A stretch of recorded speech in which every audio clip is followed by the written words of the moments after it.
नमस्कार मंडळी, स्फटिक शिवलिंग म्हणजे नेमकं काय?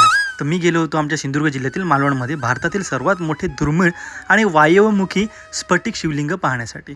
मंडळी, हे शिवलिंग रुद्रनाथ फाउंडेशनच्या बंगलो क्रमांक 9 साई रेसिडेन्सी मालवण येथे आहे.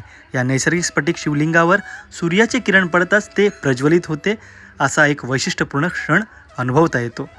मंडळी, इकडची शांतता, परिसरामध्ये प्रवेश केलात तुम्ही अगदी मंत्रमुग्ध होऊन जाल, कारण इकडची असलेली पूर्ण शेड ही कौलारू आहे.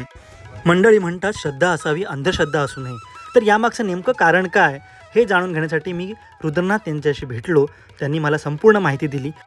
मंडळी, आतापर्यंतच्या माहितीपेक्षा माझ्या चॅनलवरची आजची जी माहिती आहे खूपच महत्त्वाची आहे. तर तुम्ही नक्कीच माझ्या चॅनलवर जाऊन पहा. इकडची असलेली नागदेवतेची मूर्ती ही कृष्णशिळेमध्ये आहे. कामाख्या देवीची जी शिळा आहे ती लोकल शिळेमध्ये आहे आणि काली मातेचं हे निर्गुण लिंग.